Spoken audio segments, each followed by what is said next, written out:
¿Existe un dolor más profundo para una madre que ver a su hijo desmoronarse en la noche donde el mundo entero celebra? Era Nochebuena en Sevilla, una ciudad vibrante con luces y risas, un símbolo de calidez y unión familiar. Sin embargo, para Carmen, una madre viuda con un presentimiento inusual sobre su único hijo, Alejandro, esa noche se tornó inquietante. Cuando decidió hacer una visita inesperada a la casa de su nuera, su corazón se partió en 1000 pedazos. Lo encontró acurrucado y temblando de frío en la gélida azotea, mientras el eco de las risas y la música navideña de la fiesta resonaba desde abajo, cruelmente indiferente. Aquella imagen desgarradora activó el instinto de Leona en su interior, transformando el horror en una furia primigenia y la firme decisión de actuar. Ante una crueldad tan metódica, ¿qué harías tú si fueras esa madre, dispuesta a todo por recuperar la dignidad de tu hijo? Era Nochebuena en Sevilla. La ciudad, como siempre, se vestía de luces y de un aire especial, ese aroma a esperanza y a reencuentros. Yo había cocinado para mi hermano y su familia, pero mi cabeza y mi corazón estaban con Alejandro. Hacía tiempo que no lo veía bien. Desde que se casó con la hija de los Morales, la cosa se había torcido. Él, que siempre fue un torbellino de alegría, se había ido apagando, volviéndose una sombra de lo que fue. Ese día, algo dentro de mí me decía que no podía quedarme en casa, no podía ignorar esa punzada de angustia que me apretaba el pecho. Así que, sin pensarlo 2 veces, me puse el abrigo, cogí el coche y me fui para allá, para la casa de los Morales, sin avisar. Un impulso de madre, ya sabes. Al llegar, la casa estaba a reventar de luces y risas. Desde la calle se escuchaba el jaleo, las voces, los villancicos a todo volumen. Un ambiente festivo que me parecía ajeno, casi hostil, ante la preocupación que me carcomía. Toqué el timbre. Fue la muchacha de la limpieza quien me abrió, con cara de sorpresa. Doña Carmen, qué sorpresa, dijo. ¿Está Alejandro?, pregunté, con la voz más tranquila que pude forzar. Me dijo que sí, que estaban todos dentro. Entré. El salón era un espectáculo de opulencia. La señora Isabel, la madre de su mujer, Clara, brillaba con un vestido rojo chillón, riendo a carcajadas con una copa en la mano. Su marido, don Fernando, se pavoneaba contando alguna de sus batallitas de negocios. Los demás, un batallón de tíos, tías y primos, comían, bebían y hablaban sin parar. Nadie, absolutamente nadie, me prestó atención más allá de un rápido saludo. Clara, la mujer de mi hijo, me miró un segundo, levantó la ceja y volvió a su conversación. No vi a mi hijo. Mi mirada lo buscaba con desesperación en medio de todo aquel bullicio. Pregunté, una y otra vez, ¿dónde está Alejandro?, pero nadie parecía escucharme, o nadie quería escucharme. Una voz interior, esa que solo una madre conoce, me gritó que algo no andaba bien. Algo muy, muy grave. Subí las escaleras, ignorando el murmullo de la fiesta, los olores a comida y a perfume caro.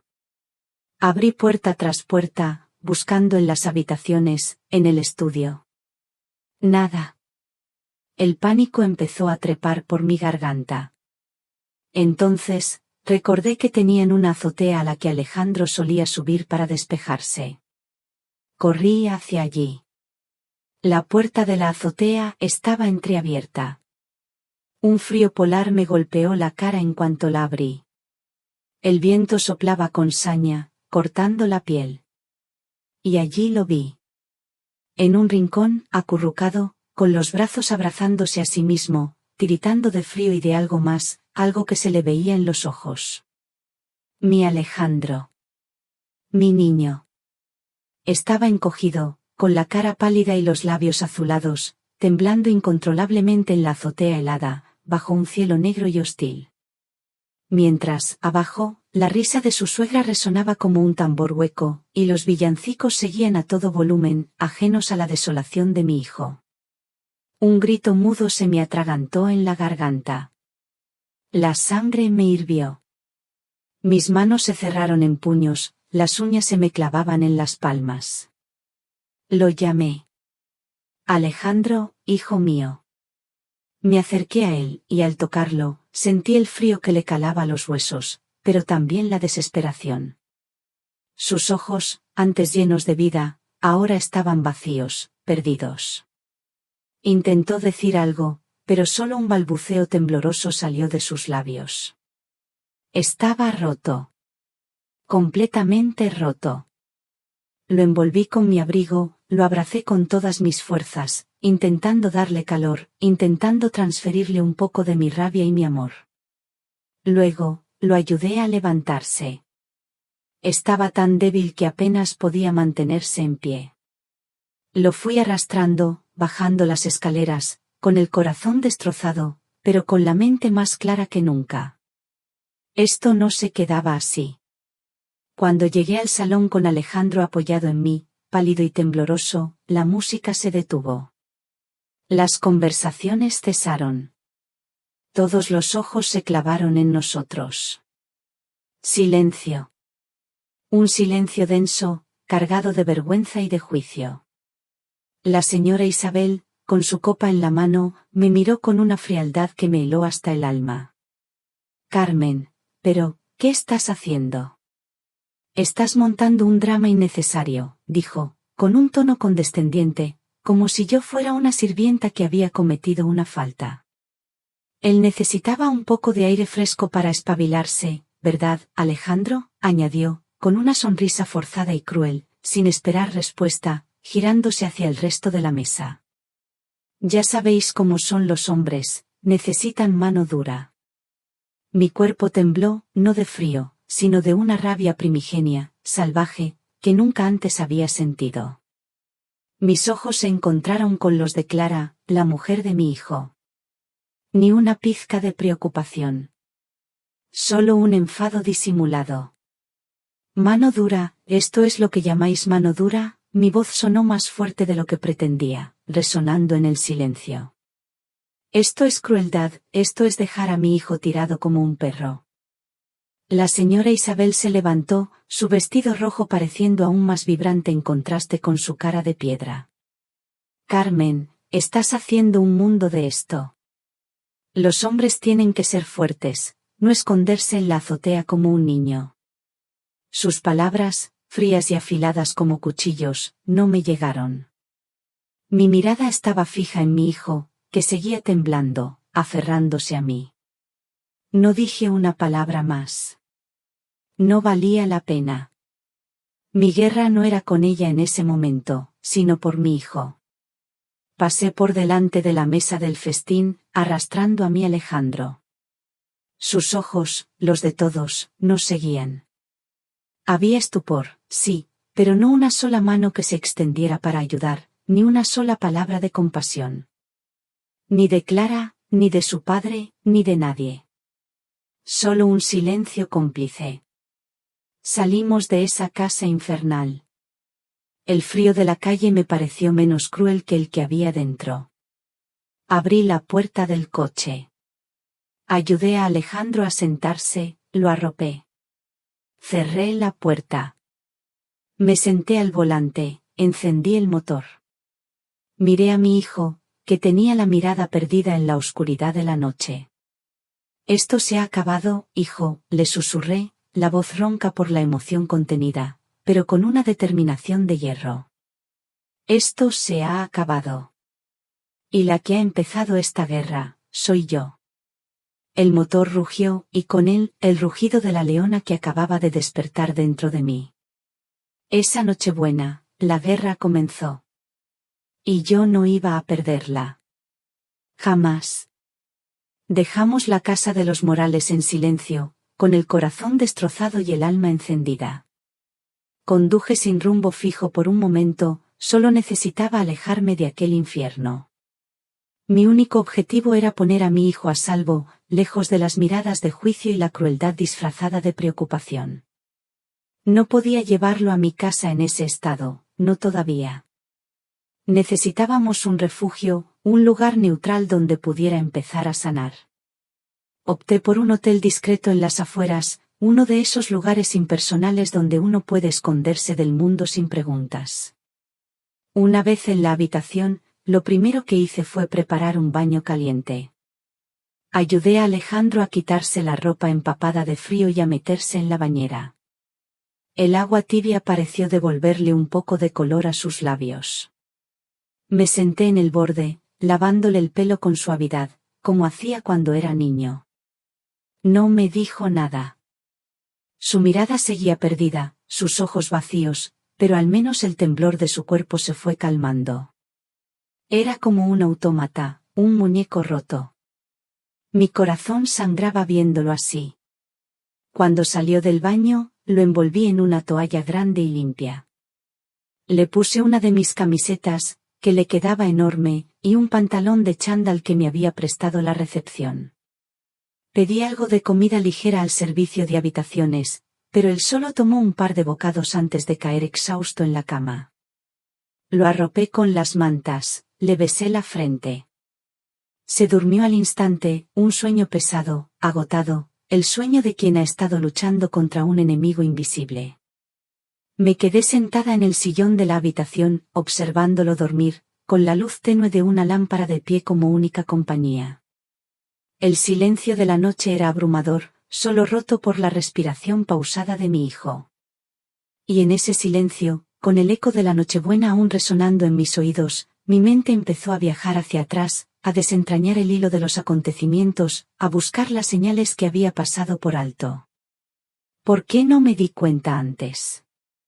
¿Por qué no escuché esa vocecita dentro de mí que me decía que algo andaba mal? Las grietas no eran nuevas. Estaban allí, mucho antes de esta noche devastadora. Pero yo, ingenua, o quizás demasiado optimista, las había ignorado, las había maquillado con excusas, las había atribuido a la vida misma, a las complejidades de un matrimonio, a la distancia. Recuerdo que las llamadas de Alejandro se hicieron menos frecuentes. Al principio, era una vez a la semana, luego cada 15 días, después pasaban meses. Cuando hablábamos, su voz había cambiado. De ser un torrente de vida, de risas, de anécdotas, se había vuelto monótona, apagada, como si cada palabra le costara un esfuerzo inmenso. Estoy bien, mamá, me decía. Solo cansado por el trabajo. Ya sabes, los proyectos, la presión. Y yo me lo creía.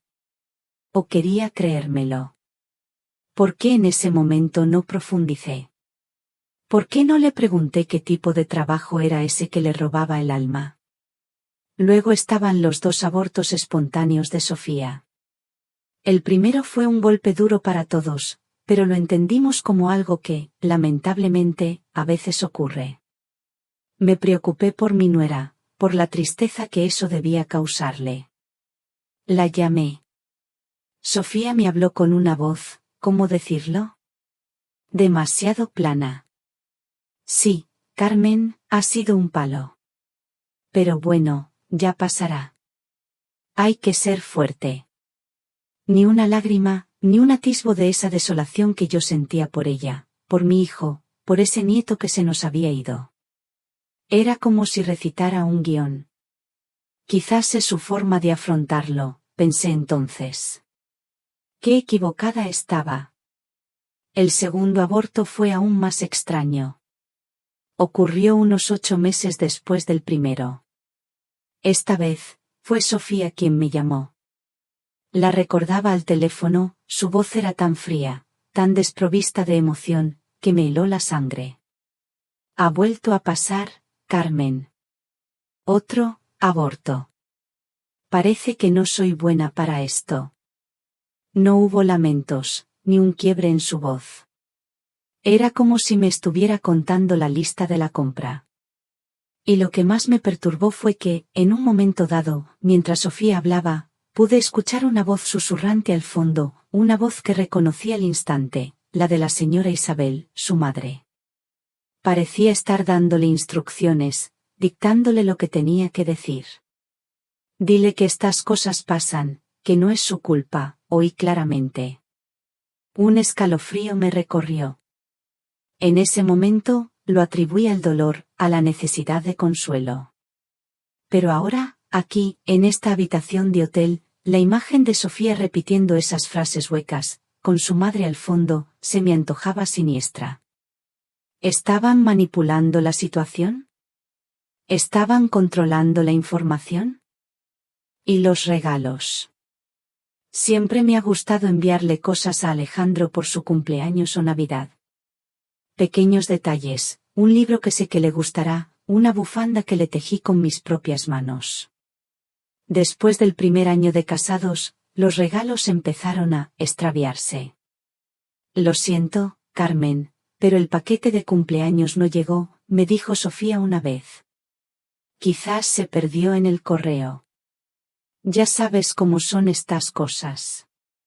Y luego otra vez, con la bufanda. Ay, Carmen, qué pena, pero no la hemos visto por ningún sitio. Debe haberse extraviado en el envío. ¿2 veces? ¿Con 2 compañías de mensajería diferentes? ¿Cómo pude ser tan ciega? Pensaba que era mala suerte, que a veces pasa. Pero ahora entendía, no querían que Alejandro tuviera nada que viniera de mí, de su madre. Querían borrarme de su vida poco a poco. La última llamada, la que fue la gota que colmó el vaso, ocurrió hace solo unos días. Llamé a Alejandro para confirmarle mi visita de Nochebuena. Contestó Sofía. Ay, Carmen, no deberías venir, me dijo, con un tono que pretendía ser amable, pero que sonaba a orden. Alejandro está con una gripe tremenda. Necesita descansar. No es buen momento para visitas. Una gripe, me dijo. Y yo, que conozco a mi hijo como la palma de mi mano, sabía que algo no cuadraba. Alejandro nunca había sido de los que se quejan por un resfriado. Y su voz en la última llamada había sido tan débil, tan desganada, que no me habló de gripe, sino de algo mucho más profundo. Pero si está enfermo, más razón para que vaya, le dije. Necesita que su madre lo cuide.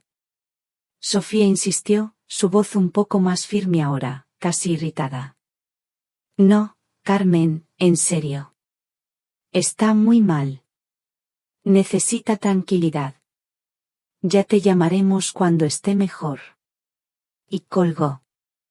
Esa conversación me dejó un nudo en el estómago. La imagen de mi Alejandro enfermo, solo, con esa mujer que parecía querer aislarlo. Esa fue la verdadera chispa. Esa fue la señal que no pude ignorar. Fue el momento en que mi instinto de madre, que había estado adormecido por la distancia y las falsas explicaciones, se despertó con una fuerza imparable. Fue entonces cuando supe que tenía que ir, sin avisar, sin pedir permiso.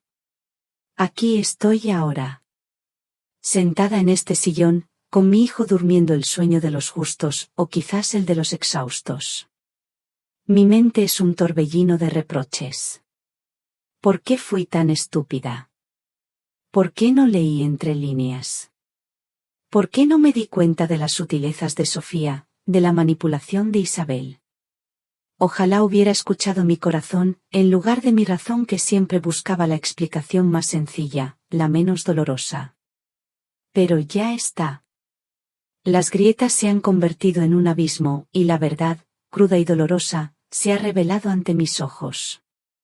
Mi hijo ha estado sufriendo en silencio, un silencio impuesto por aquellos que deberían amarlo. Y yo, su madre, lo he dejado solo. No más. Nunca más. El dolor que sentía se mezclaba ahora con una determinación fría y cortante. Había sido ciega, sí. Pero ahora veía. Y no había vuelta atrás. Las batallas del pasado se habían librado sin que yo lo supiera, pero la guerra que venía, esa sí, la iba a librar yo. Y la iba a ganar. Por mi hijo. Por mi Alejandro. La noche se estiraba, densa y silenciosa, en la pequeña habitación del hotel. Observé a mi Alejandro, dormido, con la respiración más tranquila, pero aún así, su rostro seguía marcado por una palidez y una expresión de profundo dolor que me encogía el alma. Yo no podía dormir. Mi mente era un hervidero, procesando lo ocurrido, reviviendo cada imagen de esa Nochebuena infernal. Sabía que no podía quedarme de brazos cruzados, no ahora que el velo se había caído y la cruda realidad se presentaba ante mí. La rabia, esa furia de leona, seguía ahí, latente, pero ahora venía acompañada de una claridad inusual, una determinación fría y calculadora. Necesitaba un plan. Me levanté del sillón, con cuidado de no hacer ruido, y fui al baño a mojar una toalla con agua tibia. Se la pasé suavemente por la frente a mi hijo, por sus mejillas, intentando borrar, aunque fuera un poco, las huellas del sufrimiento. Le acerqué un vaso de agua con una pastilla para el dolor, por si se despertaba. Le arreglé las mantas, asegurándome de que estuviera bien arropado. Cada pequeño gesto, cada caricia, era una forma de decirle, sin palabras, que estaba ahí, que no lo dejaría solo. Alrededor de las 4 de la madrugada, Alejandro se movió inquieto. Murmuró algo ininteligible y abrió los ojos. Me miró, y por un instante, vi un destello de reconocimiento, un hilo que lo conectaba con la realidad. Se sentó despacio, apoyándose en la cabecera. Mamá, su voz era un hilo, rasposa y apenas audible. Me acerqué a él, sentándome con cuidado en el borde de la cama. Estás a salvo, hijo. Mamá está aquí. Ya estás bien. Lo abracé con todas mis fuerzas, apretándolo contra mí, sintiendo su cuerpo temblar. Y entonces, ocurrió. Un sollozo sordo, profundo, que brotó de lo más hondo de su ser. Sus hombros se sacudieron. Las lágrimas, contenidas durante tanto tiempo, brotaron a borbotones, empapando mi hombro. Lloró sin consuelo, con el dolor de un niño desamparado, con la desesperación de un hombre que ha aguantado demasiado. Solo lo abracé, sin decir una palabra, dejando que desahogara toda esa carga que llevaba dentro. Era el primer signo de vida real que veía en él en mucho tiempo. Era un dolor puro, pero a la vez, una señal de que no estaba completamente roto. Después de un rato, cuando los sollozos se calmaron, le ofrecí un té caliente que había pedido. Lo bebió despacio, con las manos temblorosas. Sus ojos, aunque hinchados y rojos, empezaban a tener un brillo diferente, uno que me daba una pizca de esperanza. ¿Qué ha pasado, mamá?, me preguntó, con la voz aún débil. Ya hablaremos, hijo, le dije. Ahora descansa. Estás a salvo. Nadie te va a hacer daño aquí. Me quedé a su lado hasta que volvió a conciliar el sueño, más sereno esta vez. Fue entonces cuando supe que no podía luchar sola. La familia Morales era poderosa, influyente. Yo era una madre viuda, sin grandes recursos, lejos de mi entorno. Necesitaba ayuda. Y en ese instante, el nombre de Javier acudió a mi mente como un faro en la oscuridad. Javier, el mejor amigo de Alejandro desde la infancia. Un chico espabilado, inteligente, con la cabeza bien amueblada y un sentido de la lealtad inquebrantable. Además, era abogado. Dudé un segundo, mirando el reloj. Eran las 5 de la mañana. Pero la urgencia me superó. No había tiempo para convencionalismos. Cogí mi teléfono, busqué su número y marqué. El timbre sonó varias veces antes de que una voz somnolienta contestara. Diga, se escuchó la voz de Javier, con el tono ronco del sueño. Javier, soy la tía Carmen, dije, intentando que mi voz sonara tranquila, pero con una punzada de urgencia que no pude ocultar. Estoy en Sevilla con Alejandro. La situación es muy mala. Te necesito. Hubo un silencio al otro lado de la línea. Un silencio de unos segundos que me pareció una eternidad, mientras Javier procesaba la información. Lo escuché toser, aclararse la garganta, y cuando volvió a hablar, su voz ya no era de sueño, sino de alerta, de preocupación. Tía Carmen, ¿qué ha pasado? ¿Alejandro está bien?, me preguntó, ya totalmente despierto. Le conté, en pocas palabras, sin entrar en detalles morbosos, lo que había presenciado esa noche. El frío de la azotea, la actitud de los Morales, el estado de mi hijo. Sentí que se tensaba al otro lado del teléfono. Escúcheme bien, tía Carmen, me dijo Javier, con una voz ahora firme y profesional, que me infundió una extraña sensación de seguridad. No hable con nadie de su familia. No coja ninguna llamada de ellos. Mantenga a Alejandro a salvo, en ese hotel, sin que nadie sepa dónde están. No se mueva de ahí. Pero, intenté decir. No hay peros, tía Carmen, me interrumpió, con respeto, pero con autoridad. Esto es serio. Y lo que ha pasado es muy grave. Mañana por la mañana estaré allí en el primer vuelo. Dígame el nombre del hotel y la dirección exacta. Y no se preocupe por el dinero del billete, eso es lo de menos. Lo importante es que ustedes estén bien. Le di los datos del hotel, sentí un peso menos en el alma. La voz de Javier, su rapidez, su forma de tomar las riendas, me dieron un respiro. No estaba sola. Tenía un aliado. Un aliado joven, sí, pero inteligente y lo más importante, leal. Colgué el teléfono, y aunque la habitación seguía siendo la misma, el silencio ya no era tan opresivo. Había una luz, tenue pero real, al final de este túnel. La esperanza, esa pequeña llama que creí extinguida, empezaba a parpadear de nuevo. Mi hijo estaba durmiendo, y ahora, yo tenía un plan. Un plan para sacarlo de esto. Un plan que empezaba con Javier. Esa noche, en la extraña habitación del hotel, hice la llamada más importante de mi vida. Fue entonces cuando entendí que, incluso en la noche más oscura, una voz empática puede convertirse en un faro. Si alguna vez te has encontrado en una situación en la que te sentías solo e impotente, comparte tu historia o simplemente deja un mensaje en los comentarios de abajo. Cada historia compartida es una prueba de que no estamos solos en esta lucha. La mañana en Sevilla amaneció gris, con una lluvia fina que golpeaba las ventanas del hotel, a juego con el ánimo que nos embargaba. Tal como prometió, Javier llegó en el primer vuelo. Lo reconocí al instante en el vestíbulo, a pesar de las ojeras y la expresión de cansancio. Su rostro joven, pero ahora serio y resuelto, me transmitió una calma inesperada. Nos abrazamos con fuerza, un abrazo silencioso que lo decía todo. Cuando Javier entró en la habitación, Alejandro estaba despierto, sentado en la cama, bebiendo el té que le había preparado. Al ver a su amigo, una chispa, apenas perceptible, se encendió en sus ojos apagados. Javier se acercó a la cama y se sentó a su lado, sin presionar, solo con su presencia, con la lealtad incondicional que los unía desde niños. No hubo palabras de reproche ni preguntas urgentes. Solo miradas, un entendimiento tácito. Alejandro, por primera vez en mucho tiempo, empezó a hablar.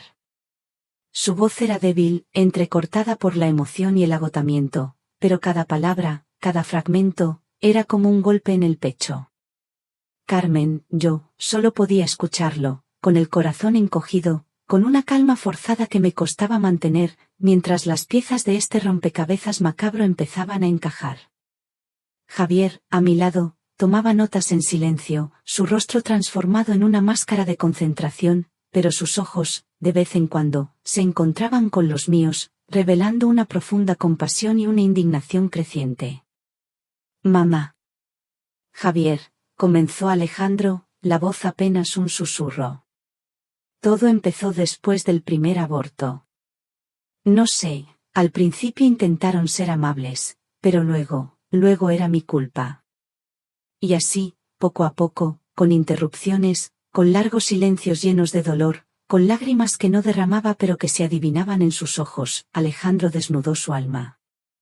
Nos contó cómo la familia Morales, y en especial la señora Isabel, había utilizado los abortos de Sofía como un arma arrojadiza contra él. Decían que era por mi estrés, por mi debilidad, recordaba, con una amargura que nunca le había escuchado. Que no era lo suficientemente fuerte para darle hijos a Sofía. Que mi estado de ánimo afectaba a la niña. Me hicieron sentir un monstruo. Sentía la sangre helarse en mis venas al escuchar aquello. ¿Cómo podían haber sido tan crueles? Luego vino lo de la depresión. Cuando empecé a hundirme, cuando no podía levantarme de la cama, ellos decían que era una debilidad de hombre. La señora Isabel me miraba con desprecio.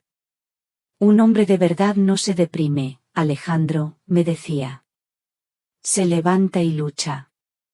Mi hija necesita un hombre, no una sombra. Decían que era una excusa para no trabajar, para no ser productivo. Que lo que me pasaba era falta de carácter.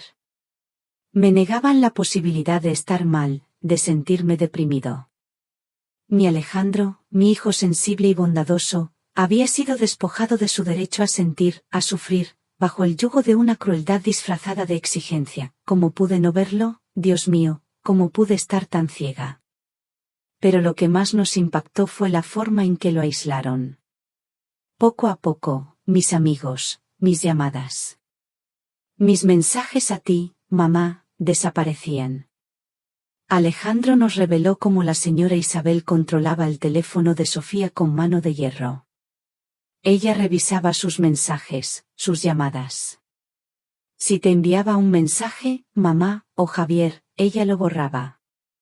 Decía que yo estaba demasiado sensible para hablar con gente de fuera, que no entendían nuestra situación familiar. ¿Y Sofía? Sofía no decía nada. O si decía, Isabel la callaba. Me convencieron de que era una carga para todos, que era mejor que estuviera solo, que así descansaría. La historia de los regalos perdidos que yo había enviado, la bufanda tejida, el libro, ahora cobraban un sentido macabro. No se habían extraviado. Habían sido interceptados. Una vez, vi a la señora Isabel con la bufanda que me tejiste, mamá. La tenía en el cesto de la ropa sucia, como si fuera un trapo viejo. Le pregunté y dijo que se había confundido. Pero la vi mirándome con una sonrisa fría. Una sonrisa fría. Esa imagen me provocó una arcada de asco. No querían que nada de mí, de su madre, llegara a él. Querían borrarme de su vida. Querían borrarlo a él de su propia vida. Y entonces, vino la revelación que heló la sangre en nuestras venas, que destapó la verdadera anatomía de su crueldad, el motivo financiero. El proyecto del edificio, ¿recuerdas, mamá? Ese en el que he estado trabajando tanto, con la empresa grande, dijo Alejandro, refiriéndose a un diseño arquitectónico innovador que le había costado años de esfuerzo y talento, un proyecto que prometía ser el pináculo de su carrera. La señora Isabel empezó a presionarme para que transfiriera mi parte, la propiedad intelectual, a nombre de Sofía. O a nombre de una empresa suya. Nos miró con los ojos llenos de dolor y vergüenza. Decían que yo no estaba en condiciones de gestionarlo, que estaba demasiado enfermo, demasiado débil. Que Sofía y la familia debían asegurar el futuro de la niña. Su futuro. Querían robarme mi trabajo. Mi vida. El aire de la habitación se volvió denso. Javier, que había estado escuchando con una calma inquietante, cerró su cuaderno. Su mandíbula estaba tensa. La indignación en su rostro era palpable. No era solo un caso de maltrato psicológico, era un plan calculado, una estrategia para despojar a mi hijo de todo lo que era, de todo lo que poseía. Aprovecharon mi estado más vulnerable, continuó Alejandro, con un hilo de voz. Me decían, las lágrimas no construyen una casa, Alejandro. Mi hija necesita un hombre, no una sombra. Me repitieron esa frase una y otra vez, hasta que me la creí. Hasta que sentí que no era nada, que no valía nada. Que si no les daba lo que querían, era un egoísta, un inútil que solo pensaba en sí mismo. Mis manos se cerraron en puños. No era solo rabia, era una furia fría, una determinación helada que me recorría cada fibra. Esto no era negligencia.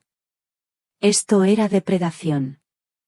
Habían desmantelado a mi hijo pieza por pieza, lo habían despojado de su autoestima, de su identidad, para luego ir a por sus bienes. Habían convertido su dolor en una oportunidad, su vulnerabilidad en una debilidad a explotar. Era una maldad metódica, calculada, sin un ápice de humanidad. Me volví hacia Javier. Sus ojos, antes llenos de compasión, ahora brillaban con una determinación similar a la mía. Esto no es solo un divorcio, tía Carmen, dijo, su voz tranquila, pero con una fuerza de acero. Esto es algo mucho más serio. Es abuso. Es manipulación. Y lo que es peor, es un intento de estafa. Tenemos que actuar con inteligencia. Miré a mi hijo, tendido en la cama, todavía frágil, pero con la semillita de la verdad brotando en su interior. Miré a Javier, el joven abogado, el amigo leal, ahora un guerrero más en esta contienda inesperada. La batalla había comenzado mucho antes de que yo llegara a Sevilla, sin que yo lo supiera. Pero ahora, con esta anatomía de la crueldad al descubierto, estábamos listos. Y no íbamos a dejar que se salieran con la suya. La pelea por Alejandro, por su dignidad, por su futuro, acababa de escalar a un nuevo nivel. La revelación de Alejandro había sido un golpe. No solo por la crudeza de los hechos, sino por la calculada malicia que los sustentaba.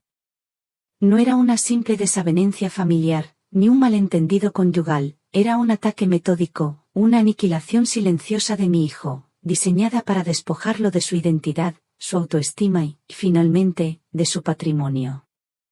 El aire en la habitación del hotel, que antes se sentía cargado de pena, ahora vibraba con una indignación fría, una que te impulsa a actuar. Javier, con el cuaderno cerrado sobre sus rodillas, nos miró a los dos.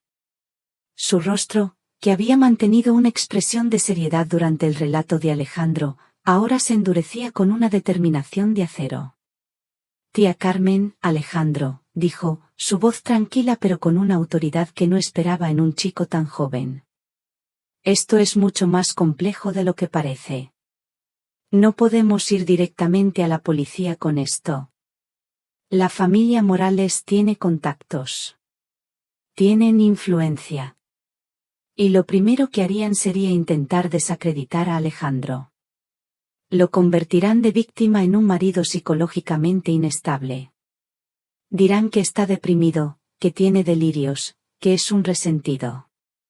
Y la palabra de un hombre débil, contra la de una familia respetable, ya sabemos quién tiene las de ganar al principio. Asentí, sintiendo un escalofrío. La imagen de mi hijo siendo arrastrado por el fango, su dolor siendo manipulado en su contra, era insoportable.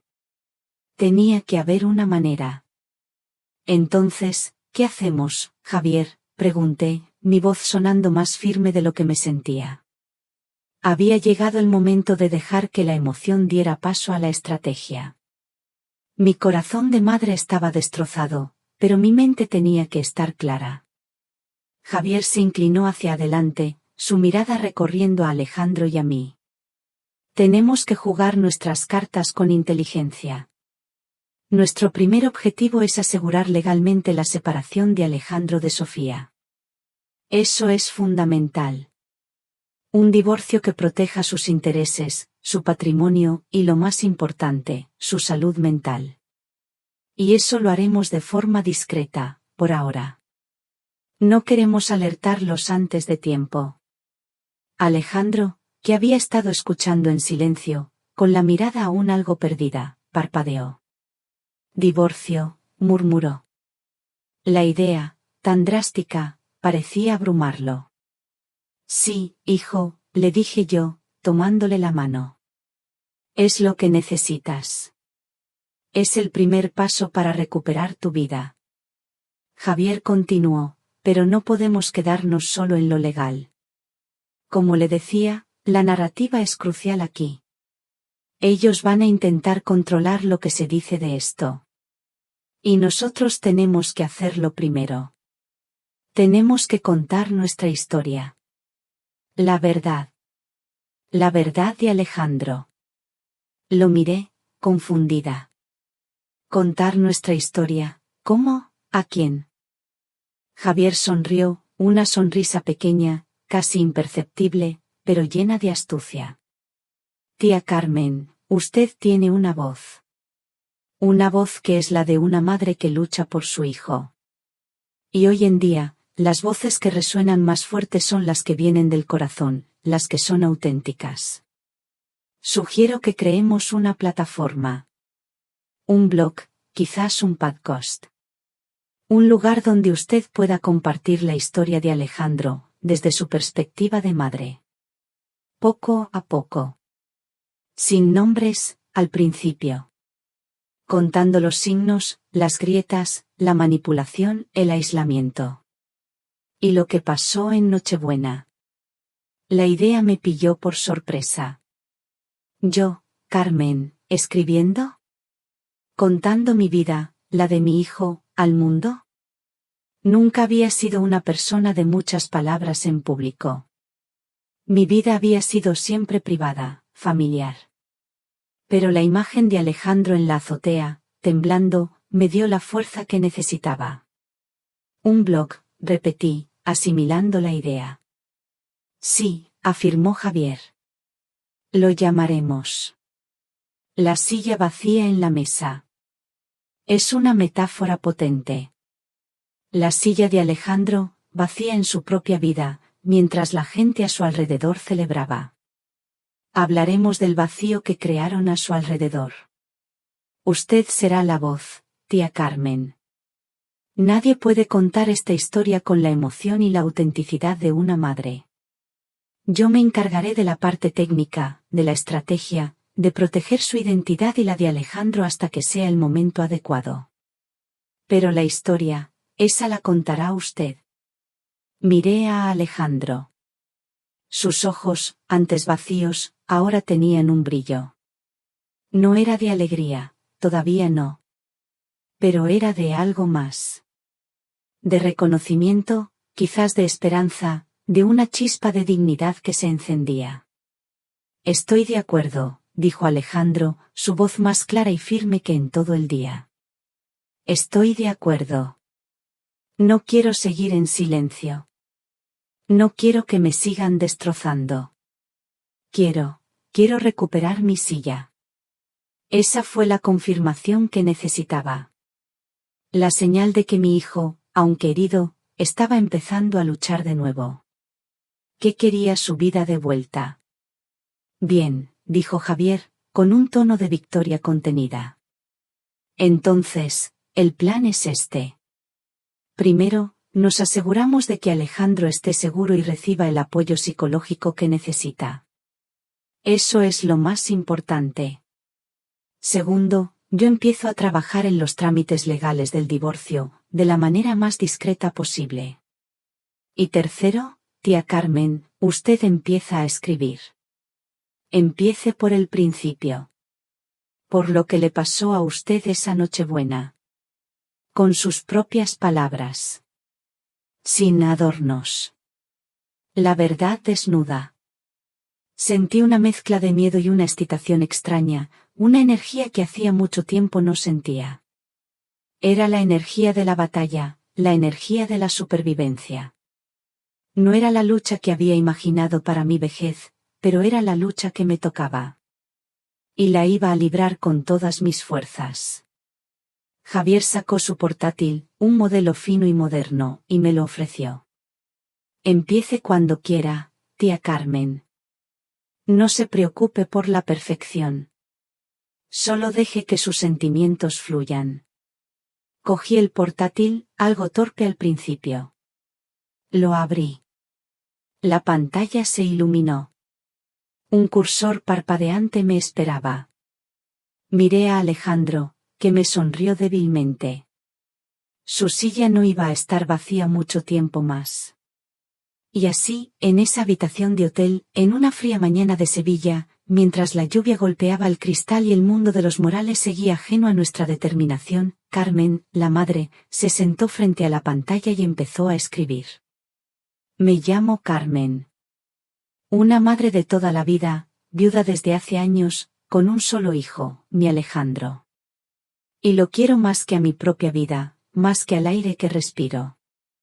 Las primeras palabras. El primer movimiento. La guerra había comenzado, y nosotros, por fin, estábamos listos para contraatacar, armados con la verdad y una silla vacía. Los días que siguieron a la confesión de Alejandro fueron un torbellino de emociones y acciones silenciosas. Javier se sumergió en el papeleo legal, moviendo los hilos con una discreción admirable. Nosotros, mientras tanto, nos centramos en Alejandro. Hablar había sido el primer paso, pero la herida era profunda y el camino hacia la recuperación sería largo. Poco a poco, con mi apoyo constante y la presencia tranquilizadora de Javier, mi hijo empezó a mostrar pequeños signos de mejoría, aunque frágiles. Pero la tarea más difícil, la que recaía sobre mis hombros, era la de sentarme frente a esa pantalla en blanco y empezar a escribir. Javier había montado el blog con una sencillez que buscaba la autenticidad. La silla vacía en la mesa, era el título, un título que evocaba exactamente el dolor que sentía. Cada vez que abría el portátil, un escalofrío me recorría. No era solo miedo a la exposición, sino el peso de la responsabilidad de contar la historia de mi hijo, de hacer justicia a su sufrimiento sin caer en la revancha. Me tomé mi tiempo. Escribí y reescribí. No quería usar palabras grandilocuentes, ni acusaciones directas que pudieran ser usadas en nuestra contra. Quería que mi voz fuera la de una madre, una voz que contara una verdad universal, el dolor de ver a un ser querido marginado, el impacto de la indiferencia. Finalmente, una tarde, con el corazón latiéndome a 1000 por hora, me decidí. Las palabras fluyeron desde lo más profundo de mi alma. Escribí sobre la Nochebuena, sobre la anticipación cálida que se convirtió en angustia. Describí la alegría de la fiesta abajo, el contraste con el frío gélido de la azotea. Hablé de encontrar a mi hijo, tembloroso, una sombra de sí mismo. Y sí, hablé de la silla vacía. La silla de mi Alejandro en la mesa del festín, mientras él estaba solo, apartado. No mencioné nombres, ni apellidos. Solo el dolor de una madre y la imagen desoladora de su hijo. Era Nochebuena en Sevilla. La ciudad, como siempre, se vestía de luces y de un aire especial, ese aroma a esperanza y a reencuentros. Yo había cocinado para mi hermano y su familia, pero mi cabeza y mi corazón estaban con Alejandro. Mi hijo. Si me preguntan por mi vida, les diré que no he hecho otra cosa que criarlo, protegerlo y darle todo lo que estuvo a mi alcance. Y eso, para mí, ha sido suficiente. Continué describiendo la llegada a la casa, el jaleo, la búsqueda desesperada, el hallazgo en la azotea. Allí lo vi. En un rincón, acurrucado, con los brazos abrazándose a sí mismo, tiritando de frío y de algo más, algo que se le veía en los ojos. Mi Alejandro. Mi niño. Estaba encogido, con la cara pálida y los labios azulados, temblando incontrolablemente en la azotea helada, bajo un cielo negro y hostil. Mientras, abajo, la risa resonaba como un tambor hueco, y los villancicos seguían a todo volumen, ajenos a la desolación de mi hijo. Había una silla vacía en la mesa, y mi hijo, el dueño de esa silla, estaba solo en el frío. Al terminar de leer, mis manos temblaban. Era mi verdad, la verdad de mi hijo. Con un suspiro profundo, casi un rezo, pulsé el botón de publicar. Se hizo. Mi historia, nuestra historia, estaba ahí fuera. Javier había creado una pequeña red de contactos inicial, un grupo de apoyo para víctimas de abuso psicológico, donde compartimos el enlace al blog. Los primeros días, el contador de visitas apenas se movía. Sentía una mezcla de alivio y decepción. Quizás nadie lo leería. Quizás era una tontería. Pero luego, poco a poco, las visitas empezaron a aumentar. Y lo que fue aún más sorprendente, empezaron a llegar los comentarios. Al principio, eran mensajes de ánimo genéricos. Pero luego, empezaron a aparecer voces más profundas, más personales. Voces de personas que se sentían identificadas. Una tarde, mientras leía los comentarios en el portátil, sentí un nudo en la garganta. He vivido en silencio durante 10 años con algo parecido. Gracias, señora Carmen, por darme el valor de pensar en alzar la voz. No está sola. Leí ese mensaje en voz alta. Alejandro, que estaba sentado a mi lado, escuchando con atención, levantó la mirada. Sus ojos, antes tan perdidos, se detuvieron en la pantalla. Leyó el comentario una y otra vez. Luego, otro: mi madre siempre me decía que yo no era lo suficientemente bueno. Cuando leí lo de un hombre de verdad no se deprime, sentí que era mi propia historia. Gracias por contarlo. Vi algo en los ojos de mi hijo. Una chispa. No era de alegría, pero era algo más fuerte que la desesperación. Era la chispa del reconocimiento, de la empatía. Por primera vez, Alejandro se dio cuenta de que no era el único. Que su dolor no era una debilidad personal, sino parte de un patrón más grande de crueldad. No estoy solo, mamá, ¿verdad?, me preguntó, su voz suave, pero con una resonancia que no había escuchado en mucho tiempo. No, hijo mío, le dije, abrazándolo. Nunca más estarás solo. Mientras el blog empezaba a tejer su red de compasión y reconocimiento, Javier y yo ejecutábamos el segundo paso de nuestro plan. Discreta, pero firmemente, los papeles del divorcio fueron presentados en los juzgados. Una mañana, un mensajero entregó una notificación legal en la elegante mansión de los Morales. Una notificación que anunciaba el fin del matrimonio de Alejandro con Sofía, y que, de paso, exigía la protección de sus bienes y su salud. La reacción no se hizo esperar. El teléfono del hotel, que Javier había configurado para desviar todas las llamadas sospechosas, sonó. Javier lo descolgó y puso el altavoz. Era Isabel Morales. Su voz, que yo conocía también por sus tonos condescendientes, ahora destilaba pura furia, aunque intentaba disfrazarla de superioridad. Carmen, su voz resonó en la habitación, gélida y con un deje de burla. Pero, ¿qué es este disparate del divorcio? ¿Y ese blog? ¿Crees que somos tontos? Te estás haciendo el ridículo a ti misma y a tu hijo. Eres una descarada. Retira esa demanda y quita esa tontería de internet antes de que todo vaya demasiado lejos. Su tono era amenazador, lleno de advertencias veladas sobre las consecuencias de nuestra osadía. Mi corazón dio un vuelco, pero me mantuve firme. Era mi momento. Respiré hondo, y con la voz más tranquila y serena que pude reunir, le respondí. Isabel, lamento decepcionarte, pero no voy a retirar nada.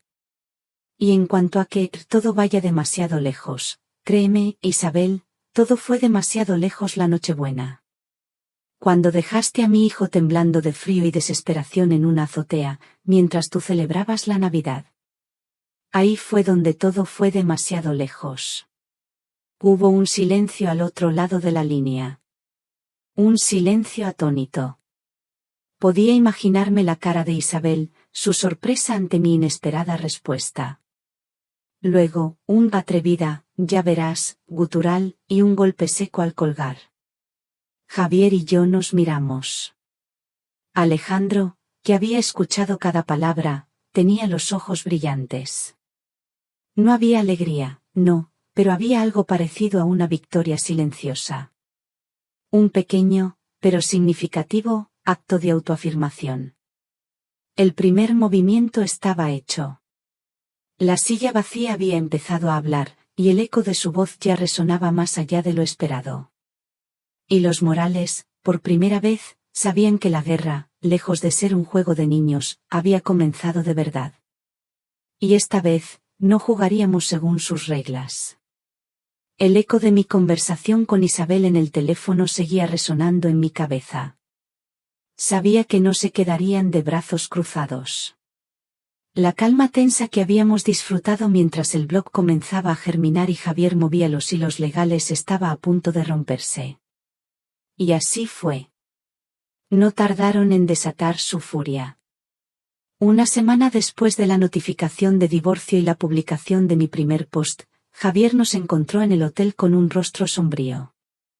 Llevaba bajo el brazo varios periódicos. No eran los grandes diarios, sino de esos tabloides sensacionalistas, de los que se venden en kioscos y supermercados, que viven de la miseria ajena y los escándalos. Aquí está, dijo Javier, con un tono pesado, casi un lamento. Han empezado a contraatacar. Nos entregó los periódicos. Mi mirada se clavó en un titular en negrita, grande, que ocupaba casi toda la portada de uno de ellos, la tragedia de la joven heredera, el marido arquitecto y una crisis psicológica. Mi corazón se encogió. Sentí una punzada de náuseas. Las fotos de Alejandro, sacadas de alguna cuenta de redes sociales antigua, o quizás robadas, aparecían distorsionadas, con un aire de locura forzada. Empecé a leer el artículo, y cada palabra era como un puñal clavado en mi carne.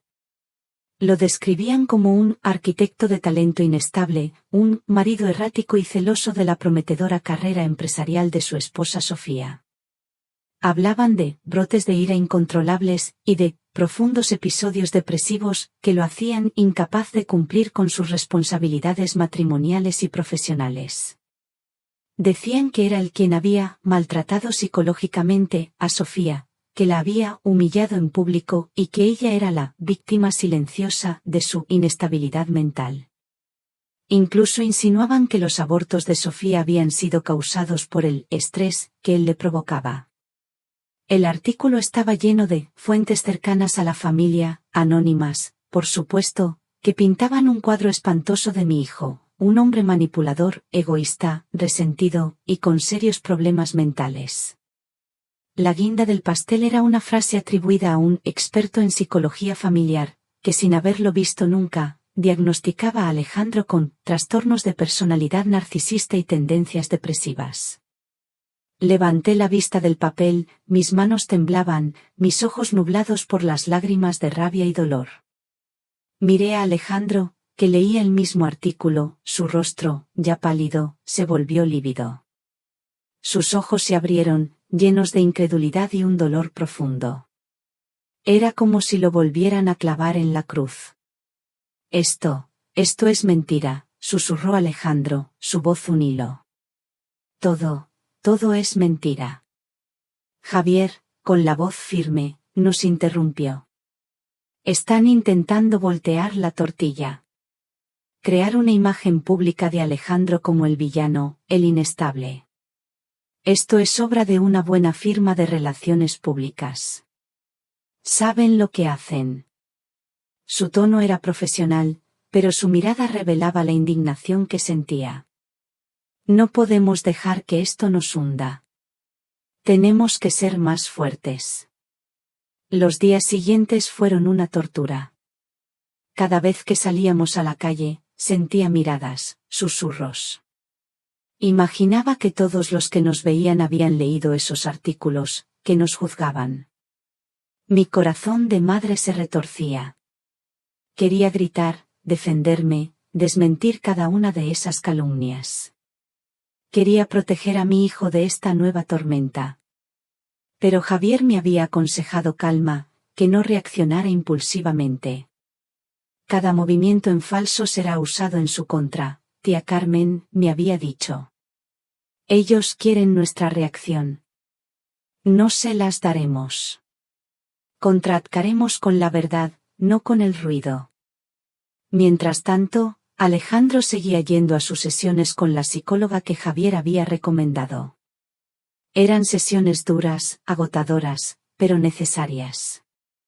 Yo no estaba presente en todas, pero un día, después de una de ellas, Alejandro volvió al hotel con una expresión diferente. No era ni de dolor ni de resignación. Era, de una claridad dolorosa. De una conciencia nueva. Se sentó a mi lado, y por primera vez, me miró directamente a los ojos con una determinación que me sorprendió. Mamá, hoy he entendido algo muy importante. Le animé a seguir. ¿Qué, hijo mío? La doctora, me preguntó algo, comenzó, su voz aún débil, pero con una nueva firmeza. Me dijo, Alejandro, cuando tu mujer, Sofía, te daba la manta en la azotea, y luego su madre se la quitaba, ¿qué hacía ella después? ¿Qué hacía Sofía? Hice memoria. Aquella Nochebuena, yo había visto a Sofía en el salón, riendo, celebrando. Pero, ¿y la manta? No recordaba ese detalle. Alejandro continuó, su voz ahora un murmullo doloroso. Yo le dije a la doctora que Sofía, se disculpaba. Que decía que su madre era así. Que me entendía. Que intentaría hablar con ella. Pero luego la doctora me preguntó otra vez, sí, pero después de que su madre te quitara la manta, y tú te quedaras tiritando, ¿qué hacía Sofía después? ¿Volvía a darte otra manta? ¿Te pedía que entraras? ¿Te preguntaba si estabas bien? Hizo una pausa, y en ese silencio, sentí el peso de la revelación que se acercaba. Y entonces, lo recordé, mamá, dijo Alejandro, y sus ojos se llenaron de lágrimas, pero no de dolor por sí mismo, sino de una profunda y amarga desilusión. Recordé. Sofía, no hizo nada. Simplemente, no hizo nada. Su madre le quitaba la manta, me dejaba a la intemperie, y ella se giraba. Entraba en la casa. Volvía con su familia. Y seguía riendo. Seguía con la fiesta. Como si yo no existiera. Como si nunca hubiera estado allí. El aire se volvió espeso. Era un golpe bajo, sí, pero un golpe que lo liberaba. En ese instante, Alejandro no solo entendió la manipulación de la señora Isabel, sino también la complicidad, el silencio, la inacción de Sofía. No era solo una víctima de su madre. Ella era parte del sistema. Era parte de su tortura. Su manipulación no era pasiva, no era por miedo a su madre. Era una elección. Una elección de ignorarlo, de abandonarlo a su suerte. También recordé otras cosas, mamá, continuó Alejandro, con la voz rota. Una vez, cuando estaba muy mal, le dije que necesitaba un médico, que no podía más. Y ella me dijo, me avergüenzas delante de mi familia, ¿no puedes intentar estar un poco más alegre? Parece que lo haces a propósito para arruinarme la noche. Ella siempre supo lo que estaba pasando. Y lo permitía. Lo alimentaba. Las lágrimas brotaron de sus ojos, pero esta vez eran lágrimas de un dolor diferente. Eran lágrimas de despedida. De un desengaño profundo, sí, pero también de una liberación. Había roto las últimas cadenas emocionales que lo ataban a Sofía. Ella no era la víctima inocente que él había creído, atrapada por su madre. Ella era su cómplice. En ese momento, vi a mi hijo un poco más fuerte, un poco más claro. Había tocado fondo, había visto la verdad más cruda, y de alguna manera, eso le daba un nuevo cimiento. Ya no había dudas, no había amor ciego, no había perdón. Solo la realidad.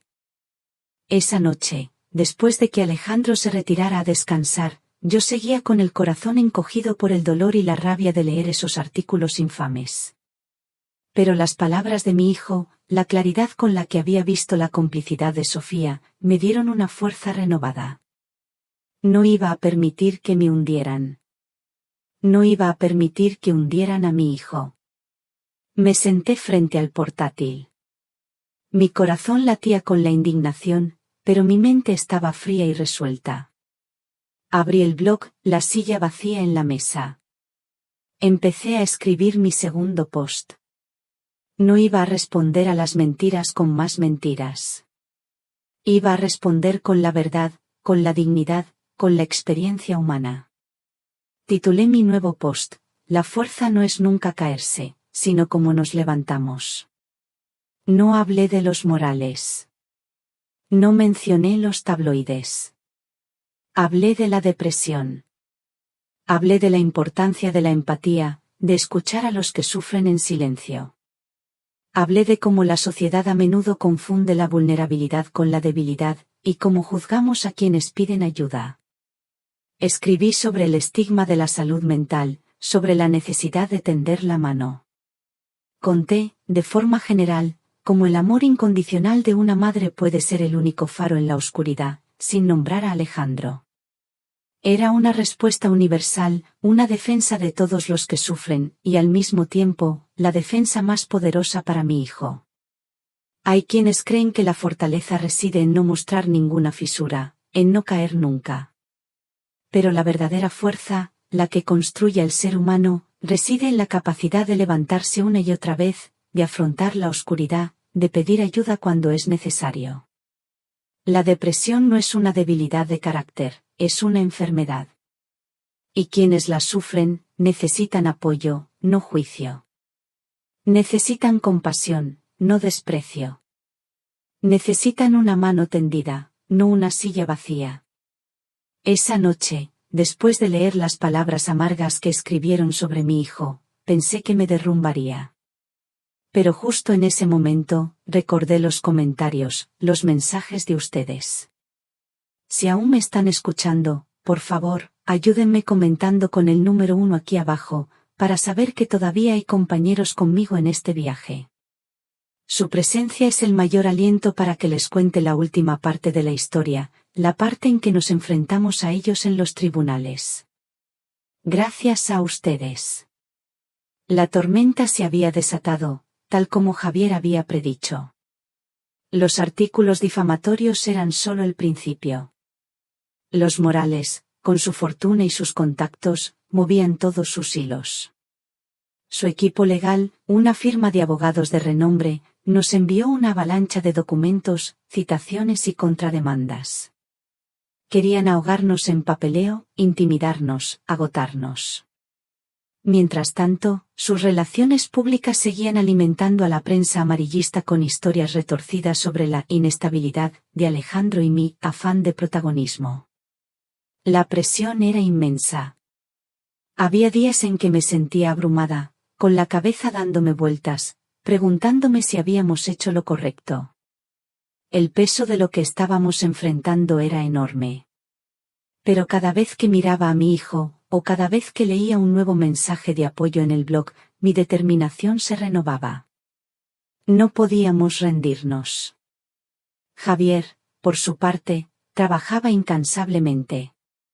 Pasaba horas al teléfono, reunido con colegas, preparando nuestra defensa.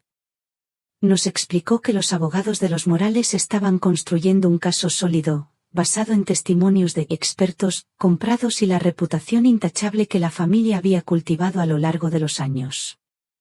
Incluso tenían testigos listos para jurar que Alejandro había sido un marido problemático. El panorama era desolador, pero Javier siempre mantenía una calma que me inspiraba. Tía Carmen, me decía, la verdad tiene su propio peso. A veces, solo necesita un poco de ayuda para salir a la luz. Y la verdad, o más bien, el eco de nuestra verdad en la silla vacía en la mesa, comenzó a obrar milagros inesperados. Una tarde, mientras Javier estaba revisando unos documentos en el hotel, recibió una llamada de un número desconocido. Contestó, y su rostro se transformó. Me hizo una seña para que me acercara. Sí, señora Pilar. Sí, la escucho. Dice que trabajó para los Morales, y que quiere hablar con nosotros. Colgó y nos miró a Alejandro y a mí, con una mezcla de sorpresa y esperanza. Dice que se llama Pilar y que fue la empleada del hogar de los Morales durante casi 5 años. Quiere reunirse con nosotros. Dice que tiene algo muy importante que contarnos. Mi corazón dio un vuelco. Un testigo. Uno de dentro. Nos reunimos con Pilar en un café apartado, lejos de miradas indiscretas. Era una mujer de unos 50 años, de apariencia humilde pero con unos ojos llenos de una chispa de dignidad y compasión. Nos contó su historia con una voz serena, pero con una convicción que me conmovió hasta lo más hondo. Yo lo vi todo, señora Carmen, dijo, mirándome directamente a los ojos. Vi cómo trataban al señor Alejandro. Al principio era sutil, pero luego era a diario. La señora Isabel lo humillaba constantemente. Delante de la señorita Sofía, delante de todos. Le decía que no servía para nada, que era un bueno para nada, que no era digno de su hija. Que siempre estaba triste, que daba mala imagen. Pilar nos confirmó lo del aislamiento. Le quitaban el teléfono, le revisaban las llamadas. La señora Sofía, ella lo permitía. No decía nada. Una vez, el señor Alejandro estaba muy mal, en el estudio, tiritando de frío. Yo le llevé una taza de té caliente. La señora Isabel me vio. Me despidió al día siguiente. Dijo que yo malcriaba al señor Alejandro y que no debía meterme en los asuntos de la familia.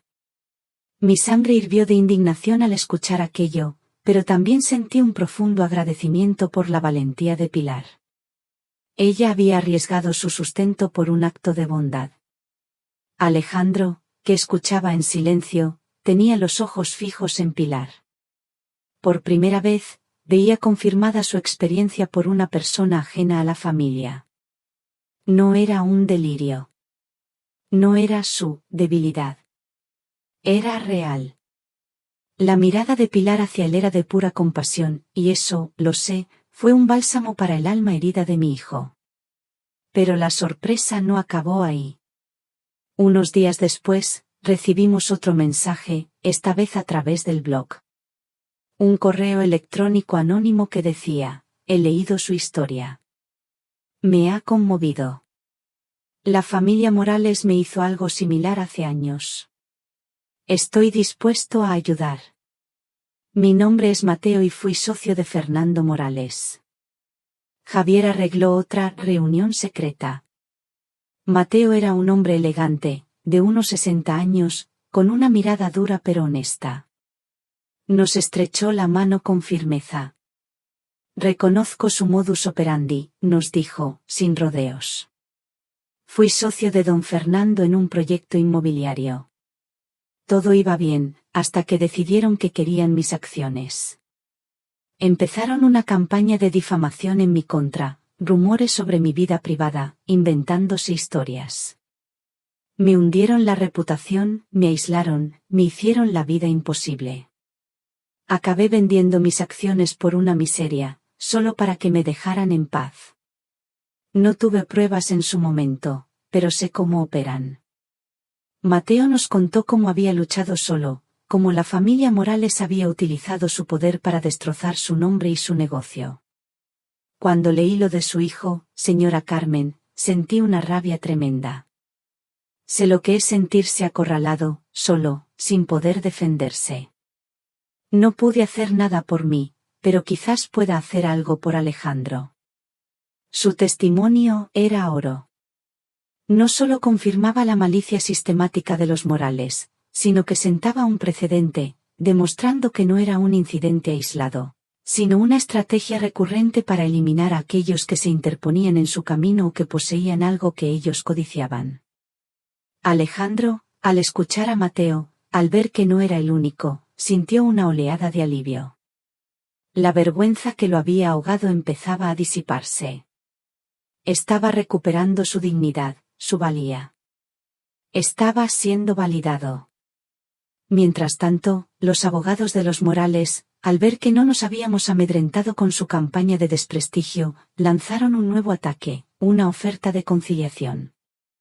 Una cantidad de dinero considerable, una suma que podría cambiar nuestras vidas, a cambio de que retiráramos la demanda de divorcio y, lo más importante, de que cerráramos el blog y juráramos silencio absoluto sobre todo lo que había sucedido. Javier nos presentó la oferta. «Es mucho dinero, tía Carmen», dijo, con un tono neutro. «Una suma que podría asegurar el futuro de Alejandro». Miré el cheque. Era una tentación, lo admito. Una salida fácil a toda esta pesadilla. Pero luego miré a mi hijo. Había pasado los últimos meses en un infierno, destrozado por la crueldad, despojado de su identidad. Había empezado a sanar, a encontrar su voz, gracias a la verdad. ¿Podría comprarse esa paz con dinero? Alejandro, con una firmeza que me llenó de orgullo, tomó la palabra. Su voz era clara, segura, sin rastro de la debilidad de Nochebuena. «No, Javier». «No, mamá». Negó con la cabeza. «No quiero su dinero. Su dinero no va a borrar lo que me hicieron. Su dinero no va a devolverme los años que me robaron. Lo que necesito no es dinero, sino la verdad. Necesito que se sepa la verdad. Y necesito que paguen por lo que han hecho». Mis ojos se llenaron de lágrimas de emoción. Mi hijo había vuelto. Había recuperado su voz, su fuerza, su dignidad. Había elegido la verdad por encima del silencio y el oro. Lo abracé con todas mis fuerzas. Javier sonrió, una sonrisa de satisfacción profesional. «Perfecto», dijo. «Entonces, vamos a por ellos. Con la verdad como nuestro escudo y estos testigos inesperados como nuestra lanza». La batalla legal se avecinaba, feroz y despiadada. Los Morales seguían confiando en su poder y su dinero. Pero nosotros teníamos algo más. Teníamos a Pilar, la criada de buen corazón. Teníamos a Mateo, el socio traicionado. Y, sobre todo, teníamos a Alejandro, que había encontrado su voz, y a una madre dispuesta a luchar hasta el final. La verdad, la dignidad y el amor. Esos serían nuestros testigos, y nuestra arma más poderosa. Y con ellos, estábamos listos para ir a la guerra. El día del juicio llegó, teñido de un sol implacable que no lograba disipar la fría tensión que flotaba en el aire. Recuerdo cada detalle de aquella mañana como si hubiera ocurrido ayer. Vestí mi mejor traje, sobrio y oscuro, como si fuera un funeral, porque, en cierto modo, lo era. El funeral de una vida de silencio y abuso. Javier, impecable con su toga y su rostro serio, nos dio las últimas instrucciones. Alejandro, aunque pálido, caminaba con una nueva dignidad, una que nacía de la decisión de no callar más. No era el mismo hombre que encontré en la azotea. Era un sobreviviente. La sala del tribunal era imponente, con sus paredes altas y la madera oscura pulida. El juez, con su semblante grave, presidía el estrado. Los asientos para el público estaban llenos. Reconocí algunas caras curiosas, algunos periodistas sensacionalistas, y en un rincón, un pequeño grupo de apoyo del blog, La Silla Vacía, que nos enviaba miradas de aliento silenciosas. Y allí estaban ellos. La familia Morales. En la primera fila, con su equipo legal, que parecían sacados de una película. La señora Isabel, envuelta en un elegante traje de diseñador, con la barbilla en alto, su mirada fría y desafiante. Don Fernando, a su lado, con una expresión de superioridad inquebrantable. Y Sofía. Mi nuera. O lo que fue. Sentada entre sus padres, con un vestido claro, el cabello impecablemente recogido, parecía una figura frágil y virginal, la víctima perfecta. Su rostro, sin embargo, delataba una tensión contenida, una capa fina de compostura que se quebraría. Intercambiamos miradas. La mía, de rabia. La suya, de algo que no pude descifrar. ¿Miedo? ¿Resentimiento? La primera parte del juicio fue un bombardeo de tecnicismos, declaraciones iniciales y la presentación de su narrativa. Los abogados de los Morales pintaron a Alejandro como un hombre inestable, depresivo, celoso de la carrera de su esposa. Presentaron informes psicológicos comprados, testimonios de expertos que nunca lo habían visto, pero que diagnosticaban con una facilidad pasmosa. Fue doloroso escuchar cada mentira, cada distorsión de la verdad. Sentía mi sangre hervir, pero Javier me había dicho, calma, tía Carmen. Esta es su función. Nuestra verdad es más poderosa. Nuestro turno llegó. Javier, con una calma impresionante, comenzó a desmantelar su castillo de naipes. Presentó el historial de llamadas y mensajes que demostraban el aislamiento de Alejandro. Mostró pruebas de las donaciones benéficas de Alejandro, desmintiendo la acusación de egoísmo.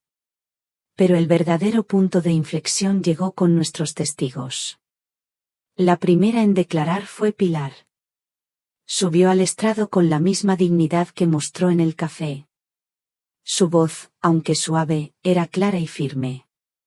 Contó su experiencia, detallando cómo la señora Isabel humillaba a Alejandro a diario, cómo controlaba el teléfono de Sofía, cómo ella misma fue despedida por darle un vaso de té a mi hijo.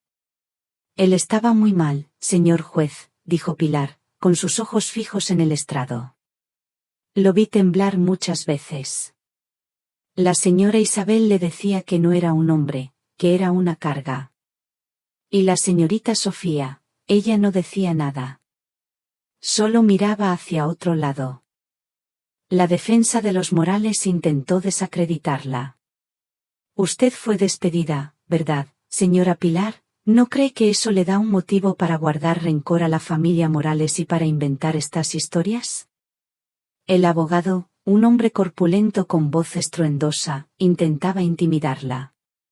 Pero Pilar se mantuvo firme. Fui despedida por un acto de compasión. Y lo que digo, lo vi con mis propios ojos. No necesito rencor para decir la verdad.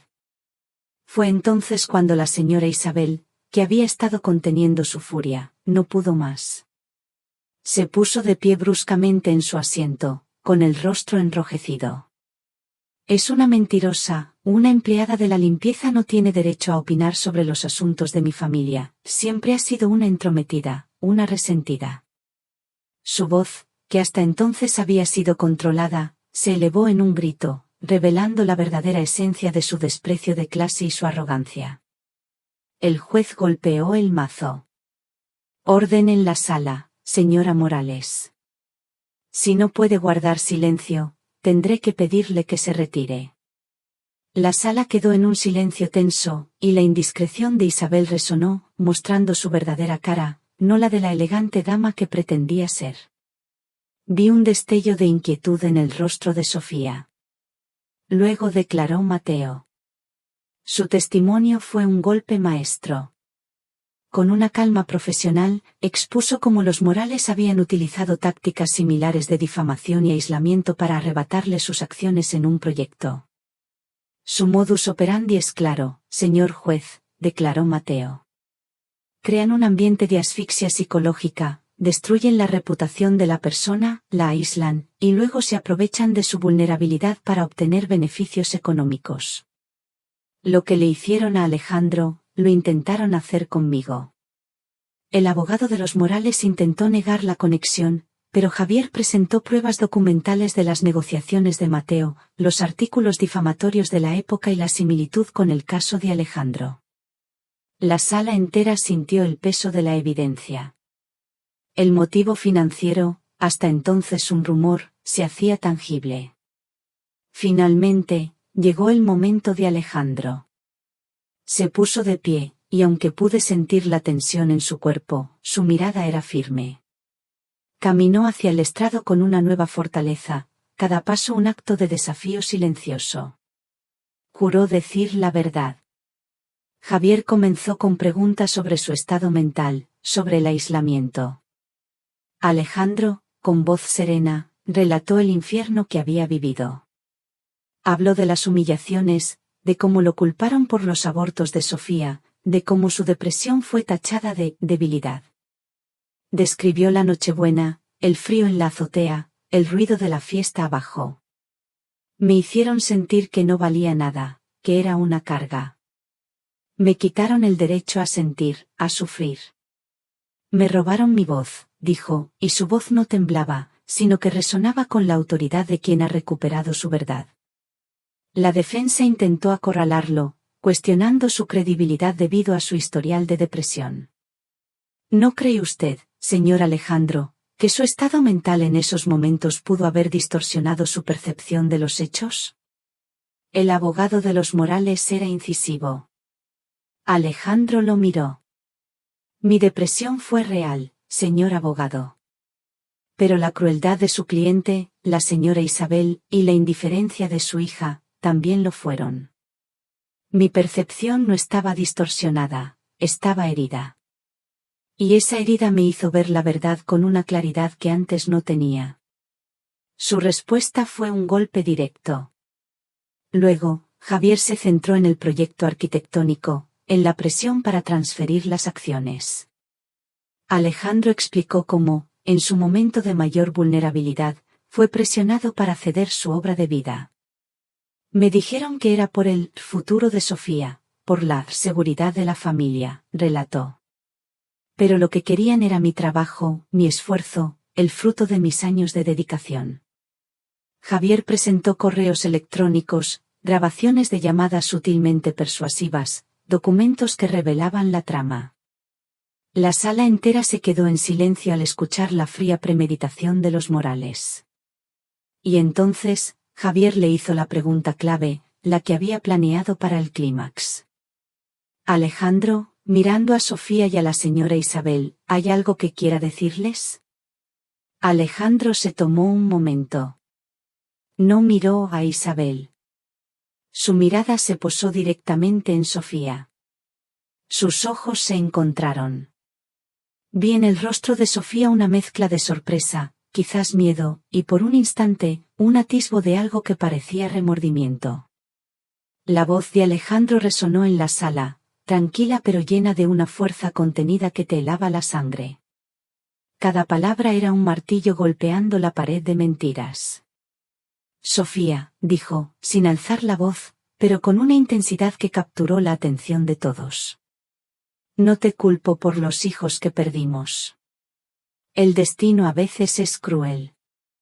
No te culpo por el dolor que sentimos entonces. Solo te culpo por permitir que tu familia me quitara el último hijo que me quedaba, yo mismo. Por dejar que me despojaran de mi voz, de mi alegría, de mi dignidad. Por dejarme solo en el frío, mientras tú celebrabas. Por tu silencio. Y por tu inacción. Hizo una pausa, su mirada aún fija en ella, una mirada que no era de odio, sino de una verdad dolorosa y liberadora. Y hoy, continuó Alejandro, su voz ahora resonando con la plena convicción de un hombre que había vuelto de la oscuridad. Hoy, estoy aquí para recuperarlo. Para recuperar a ese hijo que me robaron. Para recuperar mi propia vida. La sala quedó en un silencio sepulcral. Se oía el zumbido de los aires acondicionados. La jueza, inmutable hasta entonces, tenía los ojos fijos en Alejandro, su expresión ilegible. Sofía, con la mirada clavada en la mesa, su rostro de porcelana agrietado, no pudo sostener la mirada de Alejandro. Isabel, a su lado, se contrajo, su furia convertida en una impotencia momentánea. Sentí una oleada de emoción que me subía desde los pies hasta la cabeza. Lágrimas de liberación, de orgullo, de alegría amarga. Mi hijo había hablado. Había usado su voz, su verdad, para reclamar lo que le habían arrebatado. Ya no era una silla vacía. Era un hombre en pie, inquebrantable, que había encontrado su lugar en el mundo de nuevo. El juicio, en ese instante, dejó de ser una fría contienda legal. Se convirtió en el juicio de la verdad, una catarsis no solo para Alejandro, sino para todos los que estábamos allí. El camino aún era largo, pero la victoria moral ya estaba en nuestras manos. Y esa, lo sabía, era la victoria más importante. El día de la sentencia, la sala del tribunal estaba aún más concurrida que durante el juicio. La expectación era palpable. La familia Morales ocupaba sus asientos con una compostura tensa, el brillo de su arrogancia ya opacado por las revelaciones que habían salido a la luz. Isabel, con el rostro más demacrado que nunca, no podía ocultar la preocupación en sus ojos, a pesar de su intento de mantener la barbilla alta. Sofía estaba pálida, con la mirada fija en el suelo, como si tratara de desaparecer. Nosotros, Alejandro, Javier y yo, esperábamos con una mezcla de ansiedad y una extraña sensación de paz. Ya habíamos dicho nuestra verdad. El resto estaba en manos de la justicia. Cuando el juez leyó la sentencia, el silencio en la sala era absoluto. La voz del juez, grave y pausada, resonó en cada rincón. El tribunal falló a favor de Alejandro. Se reconoció la existencia de maltrato psicológico y manipulación, y se ordenó a la familia Morales una compensación económica considerable, no solo por los daños morales, sino también por los perjuicios profesionales y patrimoniales que habían causado. Además, la transferencia del proyecto arquitectónico de Alejandro a la empresa de los Morales fue declarada nula y sin efecto. Un murmullo de alivio y sorpresa recorrió la sala. La justicia, esa dama ciega, había visto. La verdad había prevalecido. La familia Morales abandonó el tribunal en medio de un enjambre de periodistas, sus rostros antes impasibles ahora marcados por la derrota y el escrutinio público. Sus reputaciones, tan celosamente construidas, se desmoronaban bajo el peso de la verdad revelada. No hubo gritos ni escándalos, solo un silencio sombrío, la vergüenza palpable. Vi a Sofía caminar con la cabeza gacha, su figura ya no tan inmaculada, sino más bien frágil y desorientada. Por un momento, sentí un atisbo de pena por ella, por haber sido cómplice de tal crueldad, por haberse dejado arrastrar por la ambición de su familia. Pero luego, recordé la azotea, y la pena se desvaneció. Para nosotros, la verdadera victoria no fue el dinero, ni la condena legal. Fue la liberación de Alejandro. En el momento en que el juez pronunció el veredicto, mi hijo, que había mantenido la compostura durante todo el proceso, se giró hacia mí. Sus ojos se llenaron de lágrimas, pero esta vez eran lágrimas de puro alivio. Lágrimas que lavaban meses, quizás años, de sufrimiento contenido. Me abrazó con fuerza, y en ese abrazo, sentí el peso de su dolor por fin liberado. «Lo hemos logrado, mamá», susurró, su voz ronca de emoción. «Lo hemos logrado». Los meses siguientes fueron un bálsamo. Alejandro comenzó su camino de recuperación, lento pero firme. La terapia psicológica le dio herramientas, comprensión y sobre todo, validación. Ya no se sentía un bicho raro, un débil. Había un nombre para lo que le habían hecho, y saberlo fue el primer paso para sanar. El blog, la silla vacía en la mesa, se convirtió en un faro de esperanza para muchas personas. Seguí escribiendo, compartiendo no solo la historia de Alejandro, sino también los mensajes de otros que, inspirados por nuestra valentía, se atrevieron a contar sus propias experiencias. Se creó una comunidad, un espacio de apoyo y comprensión. La verdad, al final, había encontrado su camino. Unos meses después de la sentencia, nos encontramos en Cádiz, la ciudad natal de mi hijo, un lugar que siempre lo había llenado de paz y donde había decidido empezar de nuevo. La brisa marina nos acariciaba el rostro mientras caminábamos por la playa, el sonido de las olas un arrullo constante. Alejandro, con el sol en la cara, tenía una sonrisa genuina, una que no había visto en mucho, mucho tiempo. Había decidido no buscar un nuevo amor de inmediato. Su prioridad era reconstruirse a sí mismo. Había recuperado su pasión por la arquitectura. Estaba trabajando en un proyecto nuevo, uno propio, que lo llenaba de ilusión. Mira, mamá, me dijo, sacando de su mochila unos bocetos enrollados. Era el diseño de un centro comunitario. Un edificio moderno, lleno de luz, con espacios amplios y acogedores. ¿Qué es esto, hijo?, le pregunté, admirando las líneas limpias y la visión que reflejaban. Es un centro para la salud mental, mamá, me explicó, sus ojos brillando con emoción. Un lugar donde la gente pueda recibir ayuda, apoyo, sin sentirse juzgada. Con espacios para terapia, para grupos de apoyo, para talleres de arte, para encontrar su voz.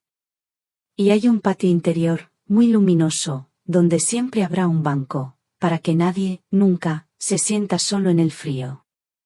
Mi corazón se desbordó de orgullo. Mi hijo no solo había sanado, había transformado su dolor en un propósito, en una luz para otros. Los horrores de la azotea, el frío, la soledad, ahora se convertirían en un espacio de calidez y comunidad. Lo abracé fuerte, sintiendo la fortaleza de su cuerpo, la paz en su alma. Es precioso, hijo mío, le dije, con la voz quebrada por la emoción. Es lo más bonito que has podido crear. Miramos el mar, infinito y sereno. El sol de la tarde pintaba el cielo de tonos dorados y rosados. La vida, a veces, nos somete a pruebas inimaginables. Nos lanza a tormentas que parecen no tener fin. Pero este viaje me había enseñado mucho. Me enseñó que el amor de una madre es una fuerza imparable, capaz de mover montañas, de desafiar la injusticia. Me enseñó la importancia de escuchar a nuestros hijos, de ver más allá de las palabras, de confiar en nuestro instinto cuando algo no anda bien. Me enseñó que la valentía no es la ausencia de miedo, sino la decisión de actuar a pesar de él. Y que la verdadera justicia, al final, no es solo un veredicto legal, sino la recuperación de la dignidad, la paz y la esperanza en el corazón de quien ha sufrido. La silla vacía de mi hijo ya no estaba. Se había llenado de su propia voz, de su propia fuerza, de su propio futuro. La guerra había terminado, pero el viaje de sanación apenas comenzaba. Y esta vez, mi hijo no tenía que caminar solo. Ni él, ni yo. Ni nadie que alguna vez haya sentido el frío de la soledad. La luz había vuelto, y con ella, un nuevo amanecer. La historia de Carmen y Alejandro concluye aquí. ¿Qué piensas sobre la decisión de Alejandro de no aceptar el dinero y luchar por la verdad? ¿Y tú, habrías hecho algo diferente en su lugar? Comparte tus reflexiones en los comentarios, te prometo que los leo todos, cada palabra me llega al corazón. Si esta historia te ha hecho reflexionar o sentir algo, no olvides dejar un me gusta, compartirla con alguien a quien creas que también le conmoverá, y suscribirte al canal para no perderte las próximas historias y reflexiones. Nos vemos en la próxima historia. Y quién sabe, la próxima vez, quizás seas tú quien, desde el silencio, decida alzar su voz.